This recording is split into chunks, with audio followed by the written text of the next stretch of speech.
Hello everyone. Today we are going to discuss about the settings which we need to do for Oracle SQL Developer Data Modeler for Snowflake DW. I have already recorded a part 1 of this particular video. This is the part 2. So let's get started. Okay, so on my left I have opened the Snowflake documentation in which we have the summary of all the data types which are currently supported by the Snowflake data warehouse.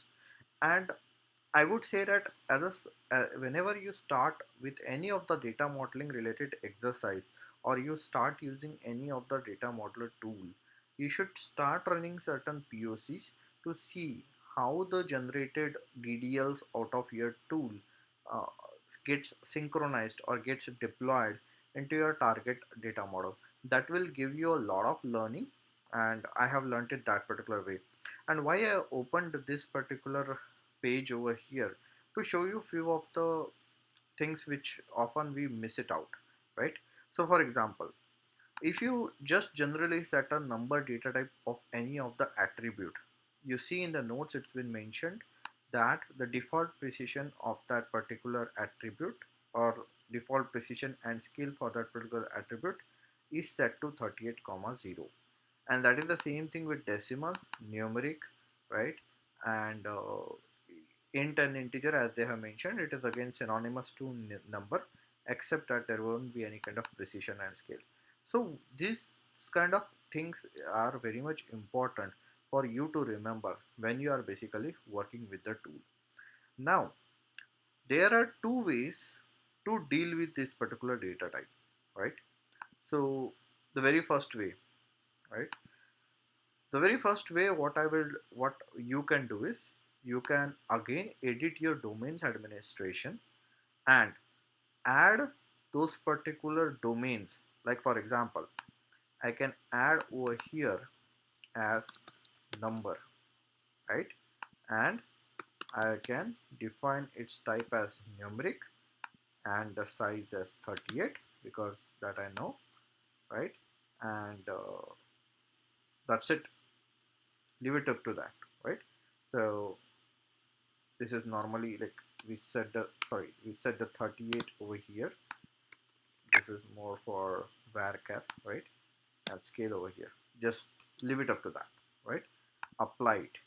Similar to that, similar to what I have done now, similar to that, get all your types added to the domains.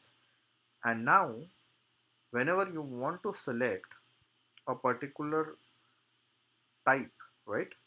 Just plainly, if I want to select a number, I can select it from my available domains, right? So this is one way of doing it. But then you will ask, like, what if I want to set up a precision for that particular, you know, attribute? At that moment, you always have something called as logical type what you can select, right? For example, this is an attribute. I can select over here as logical, and I can always select this particular type and provide that particular information over here, right? So this is one way of doing it. Now another way is you can also edit your types administration, and in fact get all those particular types which you don't see over here. So for example, I don't see int over here, right?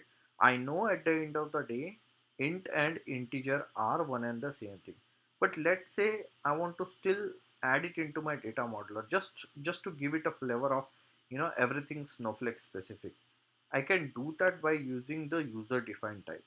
So there is one video, I don't know you have saw it already or not, but there is one video on this where Snowflake itself have shown how to add their data type called as variant, right, into this particular system. So let me just still give you a quick walkthrough because it will not take much time. So let's say I define it as int, right? And we know that int do not have a size, it do not have a precision and scale. I can define over here as object and collection. I will leave it up to that. And what I can do is, instead, I know int is at the end of the day integer only, right? So because it's synonymous to integer, right?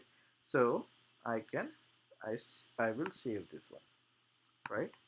And then what I can do is uh, this in this particular logical types which I see over here, I can click add, and again I will name it as int, and in this, because I have already added int over here, I can select int, right, and click on apply and save and close this thing. Okay, I have not selected it for all the other databases, because most of the time I will designate the latest database to which I want to apply this particular settings would be the latest version of the Oracle. So that is something which we can cover into the next video, but this is how I will do it. Okay, similar to that, you have a geography as a the data type. I will leave it up to you.